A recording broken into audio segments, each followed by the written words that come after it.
Thank you so much, Jamey. I really appreciate you taking the time today to talk with us. We've been following the progress of all your games, but most recently Pendulum with a lot of interest. So I really appreciate your time. Thank you. Thank you. Yeah, it's been fun to follow your Instagram channel. That's a thrill to hear.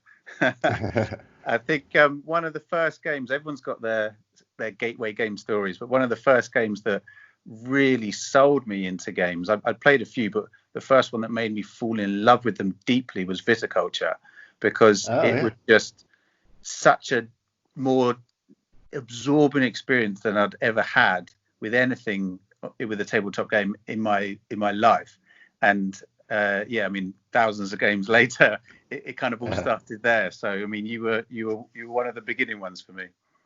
Well, that means a lot to me to hear. I've kind of been a bit of a fan of yours ever since, and I still remember the first time you replied to one of our Instagram posts. It was such a thrill. I was in my office and I just then spent the next 10 minutes running around to all the people in my office to say, Jamey Stegmaier just liked one of my posts. I was so excited. And they're like, Jim, you're an adult man. You shouldn't find these things as exciting as that. but I do. I can't help it. Well, I get the same excitement every now and then. I post videos about games, and every now and then the designer will come and comment on the game, and it's that I'm always excited that the designer actually heard my thoughts about it. So I get that feeling. It's one of the great things about the community, I think, that board games, they don't seem to have any kind of pompous to it. There's no elitism. It's just a group of people who've all got a shared enthusiasm, who are happy to help and share each other. Would you agree? I do agree. Yeah, I think there are outliers to that, but more so than most other industries. It's a very collaborative, encouraging, constructive industry, from the people who play the games all the way up to the distributors and retailers and publishers who sell them. Yeah, absolutely. I think it's because if you were selling cars and I didn't buy one of your cars, you'd be like, okay, well, Jim's not going to buy one of my cars for another 5 years. Whereas we can all afford to buy, a couple of games every month, perhaps. So, it's okay. If I don't go out and buy a game that's made by you this month, I might next month. And I feel like that's potentially part of it. But I also think it's because people like you are out there helping to share not just the love of the games, but how games work, like the under the hood thing. The channel you have on YouTube, the mechanics thing, I just think must be such a useful tool for people out there developing games. I hope so. I know it's helpful for me even just to talk through it. Like I just did a video right before we went on. I did a video about a game that I haven't played in a few months, a little game called Push, a push your luck game. And it was helpful for me to just go back to it and remember, what did I like about this game, and what can I learn from it and maybe apply to some of my games. So I think it hopefully helps both parties. I think it does. I've spoken to a lot of independent designers who say that they've used your channel for that, particularly a video you did maybe a year or so. I forgot how long it was ago, where you talked about the things that you look for in the Stegmaier game, what is needed in the Stegmaier game. And I'm just a board game fan. I like to play board games. I'm not going to make one, but I think everyone's got a board game in their head, right? And the board game that is in my head, that maybe one day have a little print and play version just for me and my family, perhaps. I started even changing the rules of it to suit the things that would be needed for one of your games. Not that I'm ever going to make it, but I just think it's just such a useful resource. And obviously you've got a very clear understanding about what you want for your games, and I think that shines through in when you play them. Yeah, I think we found over time that with those tenets that I put out there for the principles of what we look for in a Stegmaier game, they're one direction that a company could go, or that a designer could go. There are many games, even in my top 10 list of other published games that I love, that do not fit some of those tenets. And so I think that's kind of a testament that there's many different types of games for many different types of people. But we realized over time that we needed to have some sort of focus, because otherwise we have hundreds of games that are submitted to us. We can't publish all of them. And so we needed to focus on something that defined what a Stegmaier game is, opposed to just a good game that we would enjoy.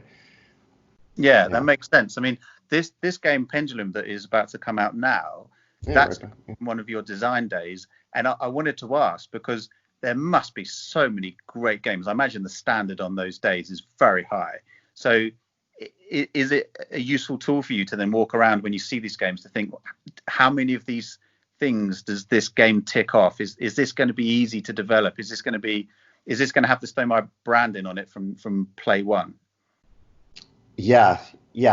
So what the design day is, for those who don't know what it is, it's basically an event where designers from around the country, mostly St. Louis, but around the country, come and playtest their games with non-designers and designers alike. Some people attend who just aren't designers at all. They just like to playtest games. And some of the people who come are looking for a publisher, not necessarily Stegmaier Games, but they are ultimately looking for a publisher. Others are just doing it for fun. Some are doing it to self-publish on Kickstarter. There's a pretty wide variety. So I do walk around, but I know that maybe at most a dozen games that are there are actually games that someone might be interested in having us publish. And one of the things I look for, just to throw one thing out there from your question, is how long are they taking to teach the game? There are some games where I see a designer 30 minutes into the session, and the sessions, there are some longer ones, but usually they average around an hour. 30 minutes into the session, they're still explaining the rules. And that to me is a cue that may not be a good fit for us, because I like that style of games where you can teach a few core rules and then teach the rest as you're actively playing the game. Is that how you teach games? How do you usually teach at your table? Exactly that. Yeah. I'm generally the one who learns it because I enjoy the process. I think you just posted today on Instagram, how do you like to learn a game? I love to get a rule book and just sit in a comfy chair and just absorb it. I've been doing that for the last, ever since you published the rule book today for Pendulum. I've been reading it because I just love the process. I'll be buying the game when it's out for pre-order, and so it's just nice to start to learn it. And I feel like I got a pretty good understanding from. I've only read it once. Normally I read the rule book 2 or 3 times. I've only read it once so far, but I feel like I've got a good understanding because it seems pretty clear. It seems a very simple mechanic, and I agree. I think that's a key thing for what makes a good game, particularly under your banner. And that's one of the questions I want to ask before we go on to Pendulum, which is for Scythe. Scythe seems to be weirdly intimidating to some players, but I think it's a really simple game. But it was intimidating to me as well. My sister bought that game for me for my birthday because she knew I wanted it, and then it was left on my shelf for a good few months before I played it because I was nervous. And then a friend of mine who I work with learned it and taught it to me in about 5 minutes, and then we played it, and I thought, this is so much easier than I thought. But something about a big game in a big box that's intimidating, but I don't know what it is, but it must frustrate you. You just think all these people who are perhaps nervous to play your games don't need to be, because one of the things that makes your games great, and there's many of them, is that they're all really simple to learn. Hard to master, but simple to learn, I think. That's certainly something we aim for. And maybe we just need to do a better job of marketing that and sharing that. Even right now, I have some games on my shelf from other publishers that I'm eager to play, but it's intimidating just to know once I open this box, I might have to sit around for a few hours learning the rules. And I love that process. Like you enjoy that process too, it sounds like. But I almost wish sometimes the boxes would say the rule book is X pages, and you can probably sit down and learn it in this amount of time, and teach it in this certain amount of time. And maybe I should have done that on Scythe to say that if someone else knows how to play, you can learn it from them in just a few minutes. But if you're learning it from the rule book, it would take a while to learn Scythe from the rule book. It's a 32-page rule book. There's a lot of details and examples. But why is it that people can teach it in 5 minutes? Because you couldn't read that rule book in 5 minutes. It's strange. And obviously they're not going into the same complexity. Obviously not. But it does make me think, is there something about potentially an audio explanation for how to play a game? I mean, obviously the watch it plays are brilliant. I know you're doing that with Rodney for this game, and I'll be devouring that, as I'm sure thousands of other gamers, as soon as it's out there. And he does it so well. But obviously he goes into quite detail for it. He's teaching you the entire game. I'd say more than enough for game one, but a brilliant way for a beginner to really pick up a game. But it's funny how you can explain the game with your own voice, so much simpler than it is to write down. And I know in your recent Facebook Live, you were talking about the size of rule books, and you went for a larger page size for this because you wanted the space for the images and descriptions. But it must be that last part of putting a game to market that I guess for me would be frustrating, because it's like, this is just the bit that gets you to play the game. I want you to play the game. It's tricky because I want people to get it to the table for the first time. Otherwise, it just sits on their shelf and they're not sharing it with other people, not enjoying it themselves. And I also want them to play it a second time. There are a lot of games that I have played, and I think that probably goes for most people, that they play once and don't bring it back to the table again because maybe they don't have a great experience, or maybe they have a good experience, but there's another game where they're like, okay, this is fine, but kind of reminds me of this other game. I'll just play that one instead.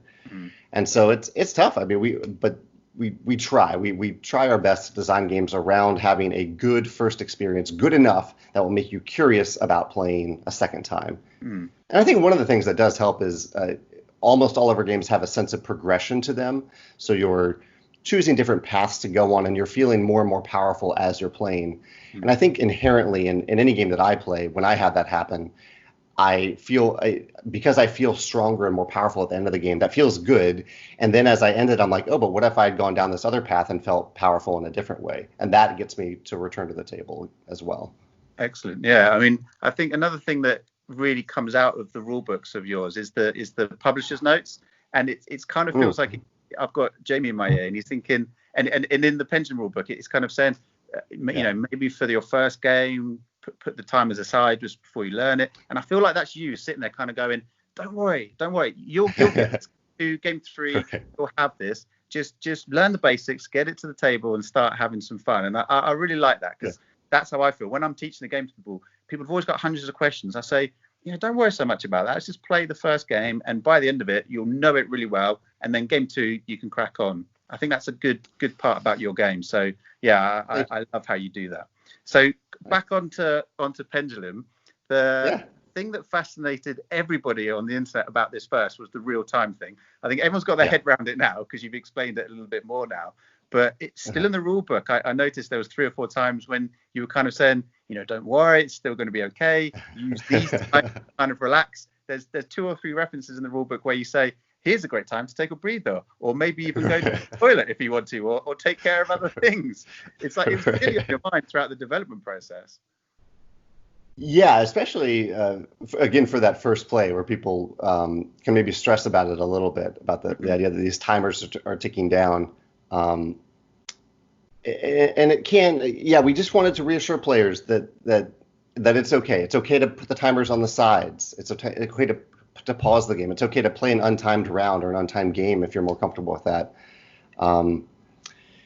We thought a lot about, this more so than perhaps any other game. We thought about people's first play, their first experience with it, and how to onboard them into the game despite the timers. Because in truth, once you know the game, the timers do not cause stress in this game. They're not there to make you feel rushed. It's not a race to do anything. All it does when you use the timers in this game is it kind of determines how long a worker takes to do something. And so if you place a worker on a 3-minute action, it's a more powerful action. That worker's locked in there for 3 minutes. But that means you have 3 minutes to do other things while that worker gains that very powerful benefit. And that can be very freeing to have. 3 minutes is a long time in game time. You have a lot of things that you can do in 3 minutes. You said, that when it says out loud, it sounds like a really short amount of time. But when you're playing it, it will feel like you've got a lot of time. And I couldn't agree more. I feel like it's the sort of thing that might, and going back to the Psy thing, it's the sort of thing that might sort of intimidate people. But I think if people just give it a try and play it, I get a sense that it's just going to add some fun tension to the game, but a tension that adds to the dynamic, not makes you feel stressed or nervous. And that's what we were going for. And I was very sensitive to that myself as a gamer going into it, because I love the design of a lot of games with timers, but I do walk away from them feeling stressed. And so I almost didn't play Pendulum at all, but then it got such a good rating at Design Day, and some friends were recommending it that I was like, okay, I'll give it a try. And it took me 2 plays to really get it. The first play was solid, but the second play I was like, okay, I get this now. This feels really good to be doing all this stuff simultaneously with other players, and to have the feeling of like when a timer flips and you're ready for that, and you're ready to move the worker to another action, and you're kind of syncing up those times. You get into this flow of the game. I love a good flow in a game, and that happens in Pendulum. Yeah, absolutely. I get the sense that's going to be the case. One of the things I wanted to ask about was I love your philosophy on the reviews, in the way that you have a date at which point everybody can release their reviews, so that nobody feels rushed to be the first to market, which is absolutely what happens everywhere else. And so you get a sense as a fan like myself, who is just I'm as eager to read those first reviews as I'm sure the reviewers are to publish them. So I get it, because I will I will devour those first reviews, but I do so with the thought that how much has this guy played this game? Is this after the first play? And whether it's super positive or aggressively negative, I sort of then discount it. So I love the way you do it, and I don't understand why people don't do that more. My sense is because they haven't planned it as much as you, because I know you've moved away from Kickstarter because you don't like the thought of people having to wait ages and ages and ages for one of your games. So it feels to be coming back from the planning. You seem to have planned it out. This is your release for the year. You time it out so you know how it could work. Would you agree with that? I think planning is part of it. That's probably a big part of it.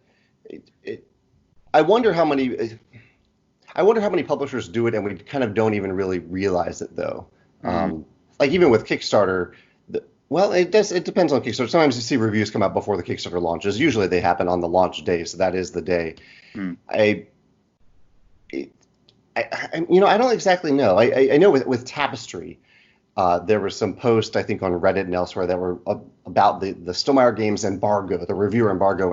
And I think the term embargo, especially in the video game industry, is used as a negative term. And even in the movie industry, I think people can hear that and they think, oh, the publisher or the producer is hiding something. And so they've set this date so that bad reviews won't come out early, which, like you said, that is not our motivation at all. I don't even watch or listen to these reviews. I want to be as completely unbiased as possible so that reviewers feel free to say anything, and so that I return to reviewers that are willing to give unbiased opinions without me influencing that in any way, or selecting reviewers that I like or dislike.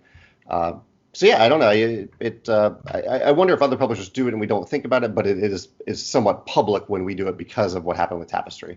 Sure. Yeah. I mean, with Tapestry, I did sense that people had reacted to it poorly, which is why I thought perhaps this is more of a new thing for the games industry, because people hadn't heard of it before. But yeah, maybe you're right. Maybe people are doing it quietly in the background. But yeah, with Tapestry, it all seemed to kick off saying, what have they got to hide? And you were saying nothing. They'll still come out before you order it. It's just we want to give people the chance to really relax and play the game many times. And the reviewers that you work with for that all echoed that. They all welcomed the chance that they had time to play the game 3 or 4 times, because I played Tapestry for the first time and really, really liked it. But if I then reviewed it after one game, I wouldn't have given it the score that I've now given it after many more games, because now I absolutely love it.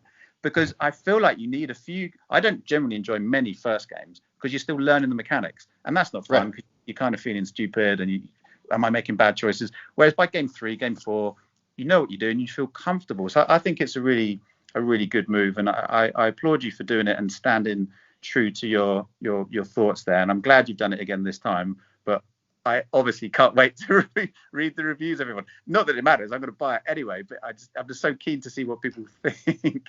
Are you able to say at this point who it's gone out to, other than obviously Rodney Spear? Is there anyone else you're allowed to say now? We're actually doing something a little bit different with this batch of reviews, because I've always tried to send out review copies to a diversity of reviewers that are big and small audiences. Some old and new, usually pretty established, though, reviewers that have at least been doing it consistently for a while, even if their audience is small. Men and women, I try to focus a lot of gender diversity. But with the Black Lives Matter movement recently, I really focused heavily on Black, Indigenous, and people of color reviewers, the BIPOC community. So there are, I think, almost, not all, but I would say maybe 9 out of the 12 who got advanced copies, 9 out of the 11, somewhere around there, 8 out of the 11, are smaller reviewers who fit that description, who I wanted to, because like these reviews get a pretty big visibility compared to reviews that come out later. I wanted to say, hey, here's some awesome reviewers out there. Let's give them some attention. Awesome. So I can name some names here, but I don't even know if like they're fairly new and fairly getting out there. So like there's Our Family Plays Games. They're probably the most visible. They've been still having so much PR recently. It's wonderful to see that, because their content's great. I'm so glad they're on the list. Yeah, I love their personalities, their thoughts. There's Kaz at Dice Odyssey. You may have seen him on Instagram at Dice Odyssey. There's Monique and Naveen at Before You Play. Becca at 90 Second Nerd, Jason and Julie of Dice and Dragons. Oh, and Tantrum House. Tantrum House has a diverse group that reviews games within their group. But yeah. Okay. Yes. Yeah. So that's the idea behind this batch. Mm-hmm. Excellent. Well, I'll definitely be following all those channels with avid interest. One of the other ones I thought you might have potentially listed there was she's on Instagram as All the World's a Stage 07, and I understand that she's been to your gaming group because she lives in St. Louis as well. She's a teacher who uses board games to help educate her students with certain elements of how the games can help. And she was recently on a podcast I listened to called The Gamecasters, and she sort of dropped your name in there, said, "Oh yeah, I've played with Jamey once," because I think you invited, or a friend of yours invited her to one of your gaming nights one evening a few months back before the lockdown, obviously. And it was wonderful to hear, because she said the answer to the question was in answer to how had she felt potentially shunned because of her color in the industry, and she said yes, she have, but one example where that absolutely was not the case was when she came to your group and played with you. So I was really thinking, I wonder whether she was on the list.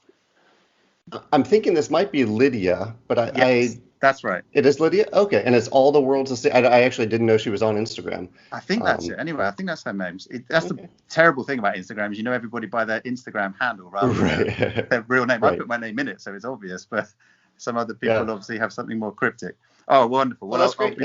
I'll be watching all those channels then. I can't wait. I mean, how does it feel to you now? We're what, 3 weeks away from pre-orders. There's probably not a lot left to do now for you, apart from just release the last few bits.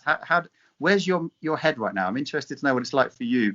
You must have been working on this incessantly for months, and now this is the home stretch, right? It's the home stretch. Yeah, this is kind of the nervous period, though, because like even when I release the rule book, this is the day where people might find a typo, and I have to realize, how did we miss this typo? And that's the thing that I take away. I noticed you spelled pendulum wrong a few times, but other than that, it was fine. Okay, I hope that didn't. But there are, so I am nervous. I will be nervous from now until people get that first or second play in. So for the next month, and even the shipping process is nerve wracking as well. Like I just heard today that one of the freight shipments was supposed to leave China got bumped to another container, and so that might change the exact pre-order date, things like that. Or I might keep the date, maybe things will just ship a little bit. Even in the UK, and the shipment I know won't arrive until like the 10th at best, even though I was planning to do the pre-order on the 5th. So I'm excited, but I'm also nervous about all those different logistical factors that go into actually getting the game to people. I guess this is the bit where you've planned the party's already, now are people going to turn up to the party? That too, yeah. I never really know who's actually, like, I sense that there's enthusiasm and excitement, but I never really know who's actually going to show up and I mean, it's refreshing to hear that this is your 10th game, right? This is our 10th game, yeah. 10th game. It's refreshing to hear that somebody who's had the success that you've had in their 10th game is still worried about these sort of things. I think that's probably why the game for me is so safe a bet to be certain it's going to be good, because obviously you're not resting up. And the fact that this is your only standalone release this year makes me feel like that as well. You're not sitting there thinking, okay, I'm winning a ton of awards for my games, I'm selling thousands of games, let's just cash in and just put loads out there. But I guess the temptation is strong, but the setup of your business would suggest to me that you don't really have to answer to other people. You say, well, I'm going to put the games out that I want to answer. Is that right? Because you're the only full-time member of the business, right? Up until January, I was. I did make another full-time hire. Director of Communications, Joe, is now another full-time employee. Okay. I still steer the ship and run the day-to-day operations, but Joe has been awesome to have on board. But yeah, I do have the freedom. I'm beholden to our customers and our distributors and everyone, but I ultimately get to make the decisions. And one of those decisions is we want to stay focused. We want to shine the spotlight on at most 1 or 2 new games a year. This year I was planning on having 2 games, but one just wasn't ready. It just wasn't. It would have been a fine game. I think it would have, based on the aesthetic, it could have sold very well. But I want to be proud of everything that I put out there, and I want to wait until I am proud of that game before I put it out there. Sure. And that was the case with Pendulum too. We took our time to get it to what we think is ready. Yeah. Well, it's about 2.5 years, right, since the design day, and that was, I guess, from Travis's perspective, of almost finished game, and then we then changed the name, changed the theme, changed the art, added some mechanics, and we've now got what we all can't wait to play as Pendulum. So, I mean, for him, I can't imagine what it must have been like. It's his first published game, right? And he's doing it with you guys. It's just, I think I asked you a question on email a while back about, do you remember the time when you rang him and told him, and you kind of went, yeah, here's this. I want to ask him the same question, because I bet for him he was like, yes, it was 2:32 on a Tuesday. I was wearing green socks. It must be cemented in his mind. I hope so. And I think there was also a special moment this past week when he got his first copy of the game. I have a photo that actually I meant to share it today. I'll have to put it up on Monday maybe, of him getting his first copy. That's a special moment, I think, for any designer to hold that published game for the first time. Yeah, for sure. I mean, I saw you comment on that on the Facebook Live the other day, and I just, as you said it, I just thought just his thoughts of just seeing and touching this thing that in his mind has been complete for years, but now it's complete in the physical form. It just must be such a joy. The other thing I wanted to ask about the artist for this, because this is another first-time person as well who submitted via your website. Is that right? So we have an open job application on our website where anyone can come to us and say, hey, I have this skill. I think it might benefit Stegmaier Games. And I review it every now and then. I look at it every couple of weeks to see what people are submitting. And many of them are artists. And Robert Leask was one of the people that submitted this form to say that he hadn't worked in the board game world, but he has been creating art for a while and wanted to get into that world. And he also mentioned world building specifically in it, which is something that I love from an artist, when they're not only there to make the art that I ask them to make, but also when they have worlds in their head that they want to build around. That to me is, I love exploring worlds in our games. And so I reached out to Robert, and he helped us create the world of Dunya, I think. Where did that word come from? Apparently it's a Turkish word. I think he took some Eastern folklore and mythology, and part of that was from Turkey. Yeah. Okay. Where does the theme come from? Because it's changed from the original name and original theme. What was the process of this theme being introduced to Pendulum? Well, I actually just read this on in Travis's design diary. I haven't posted about this, but the part of the story that I didn't know is that originally it had a fantasy theme, and then Travis thought, there's plenty of fantasy games out there. I don't think publishers would want that. So he changed it to a Roman theme, and that was the theme that he brought to Design Day. And then when I wanted to publish it, I went back to him and said, Travis, I'm really excited about this game, but I'd love to use a fantasy theme in it. And Travis was like, oh, great. Yeah, of course. Yeah, that's what I wanted in the first place. Yeah. And so I didn't know it even until recently when I read that it came full circle that way.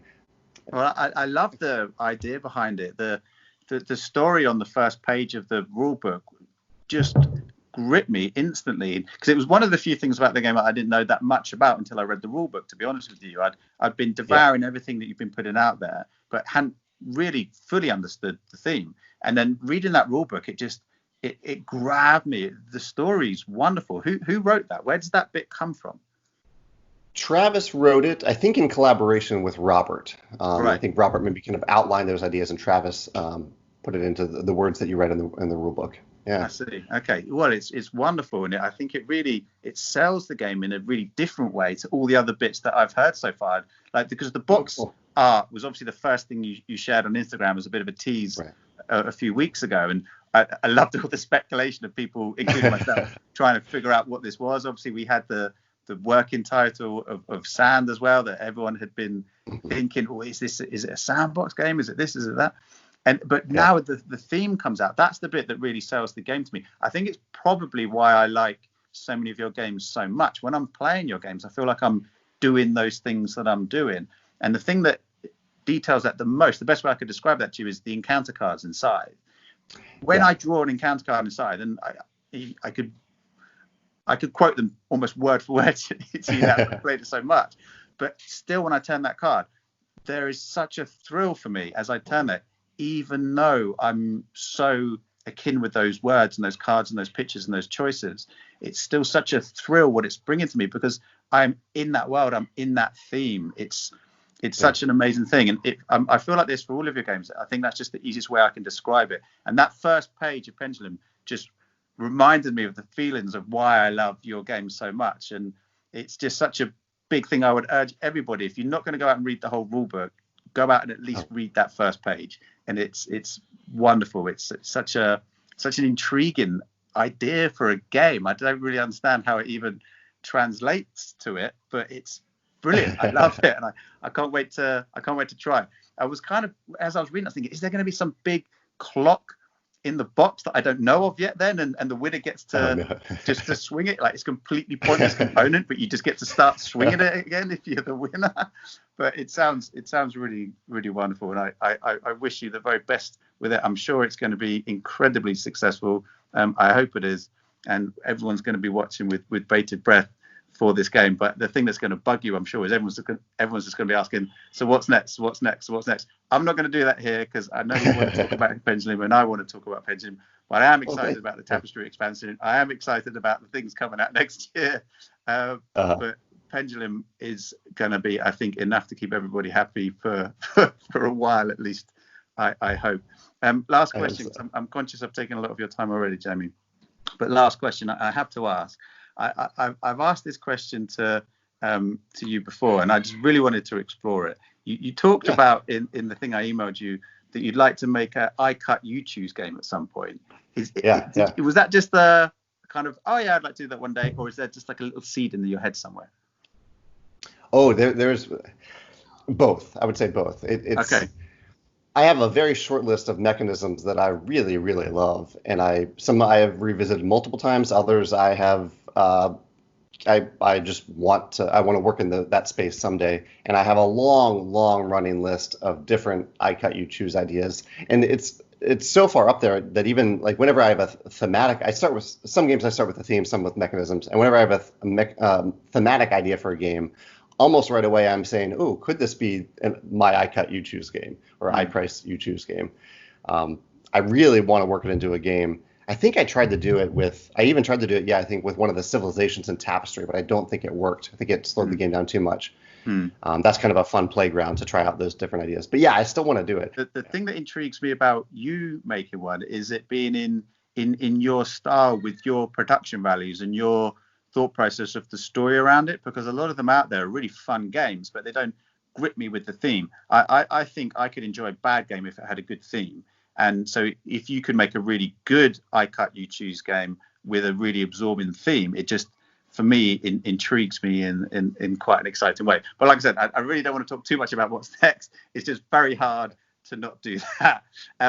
So finally, on Pendulum, the pre-orders are August 4th, is that right?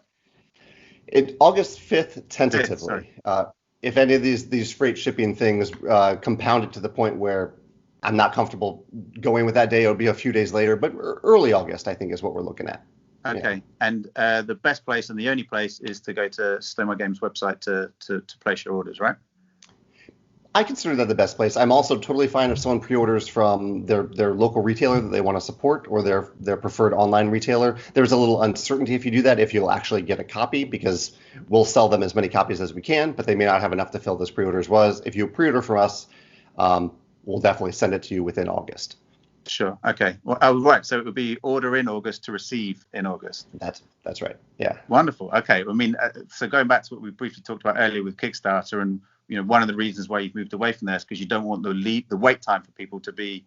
I mean, sometimes it's a year and a half for these things, and I like that because I kind of feel like I'm just planning my 2022 sometimes with these Kickstarters, but also you just want to play the new game. So I like the fact that you've done that. Jamey, thank you so much. I really appreciate your time today. It means a lot to me, and it's been a personal thrill to be able to talk to you. I'm glad I've held it together this much. Hopefully one day when the world's back to normal, we'll say hello in person at a conference or something one day. I'll be holding, hopefully by then, 15 Stegmaier games under my arms for you to just sign away for me. But thank you so much for your time. I really appreciate it. It was great to meet and chat with you today, Jen.